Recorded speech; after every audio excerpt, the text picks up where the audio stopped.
Now we're going to look at aspect ratios. And that is the relationship, the ratio between the height to the width. You get everything from a square to a rectangle, vertical rectangle or horizontal rectangle. That's it. Those are the options. But now we're going to look at them in detail. So the first thing I'm going to do is come over here to the toolbar and click on the crop tool. Okay. And then I'm going to go up here to the options menu. And you can see we have a scroll listing of everything from a square down to 16 by 9, which we have outlined here. There we go. And that is very rectangular. And we're missing a lot on the top and bottom. So you can move it around. And in the new versions of Photoshop, you can make the unedited, uncropped areas very dark so you can see what it looks like. So let's go back to that scroll bar and we're going to creep up on this thing here.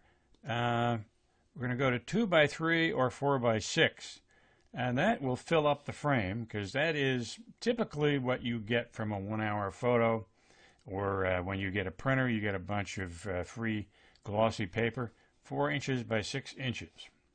And that fills up the frame from the camera. Now we go up to a 5 by 7. That had been very popular in years back, but we see it's becoming more square. So it's coming in on both edges. We go up one more, 4 by 3, which is sort of the old NTSC TV screen layout, and that's even more square, as you can see. And it's up to you. This is an artistic decision where you want to place those crop bars. We come up to 8.5 by 11, and that, of course, is what we all recognize as a sheet of typing paper. And it's becoming more square. 4 by 5, even more so, and then the classic square image that you get from a very fancy Hasselblad camera, like so. You see how you can go across.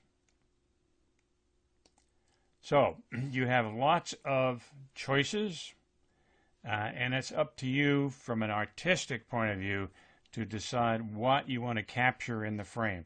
I think for this particular frame, I'd like to go to 16 by 9. Oh, wait a minute. Wait a minute. It flipped to a vertical orientation. Well, fortunately, up to the options bar, we have this arrow, circle arrow, and we can hit that, and it brings it back and forth. You can toggle between a vertical and a horizontal frame. Now, I'm going to play with this a little bit and see where I get the best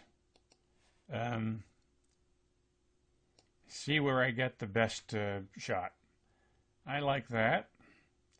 So we're going to now go to the move tool and crop it. There we go.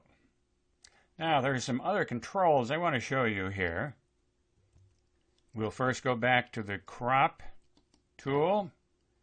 Crop it, and then we go up to the options bar and we have a scroll down. We're now in rule of thirds. We could show a grid.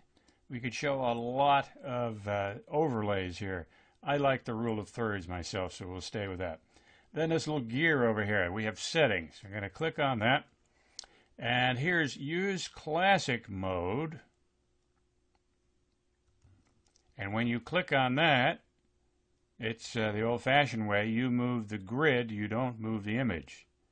But when I go back and uncheck, look what happens. I'm moving the image, not the grid. Okay. It's a matter of taste, whatever you like. Now, down below, we have an opacity set for 76%. Now that is the opacity down here of the uncropped area. If I lower the opacity of it, lo and behold, it's more visible. I like it to be less visible. Helps me make my decisions better. There we go. I can still see it, but it's not in my face, so to speak. So those are the main tools you will be using when you deal with the aspect ratios of a print or something you want to send over the web.